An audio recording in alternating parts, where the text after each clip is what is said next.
Come on in where it's warm. Kick the snow off your shoes. This is Don Trosper, Public History Manager for the Olympia Tumwater Foundation, with another session of Talking Over Old Times.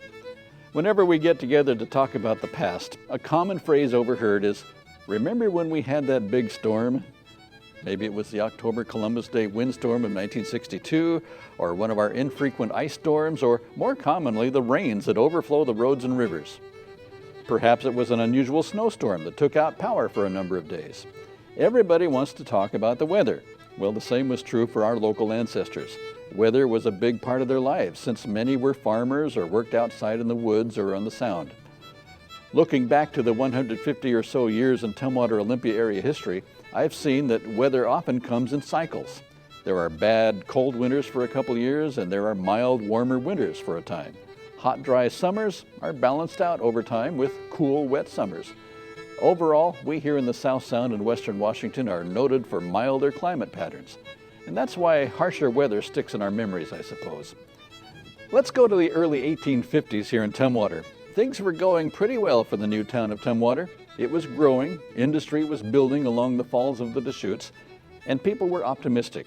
But then, the winter of 1852 hit. In late October, it snowed 15 inches, and the temperature stayed very cold. It brought on a time of near famine on the Puget Sound. In fact, George Bush, to the south of town, was just about the only man in the entire Puget Sound area that had any surplus stores of wheat. Upon learning of that fact, speculators from Seattle arrived and offered him a small fortune for the surplus in order to corner the market and make a killing. They did not reckon on the character of Mr. Bush. He refused to make a profit from others' misfortunes and did not sell to the speculators. Instead, he kept it and apportioned it out to his needy neighbors and friends and even a few outsiders and immigrants who were in dire straits. That's a story that should be repeated to every generation as an example of the moral character upon which our communities are based. But back to the weather. William and Margaret Rutledge arrived here in October of 1852 after hearing that there was hardly ever any snow in the country. And as soon as they arrived with their family, the 1852 snowstorm hit. They had no feed for their oxen and were forced to drive them into the woods to feed on salal. They settled on a half-section claim next to Jesse Ferguson.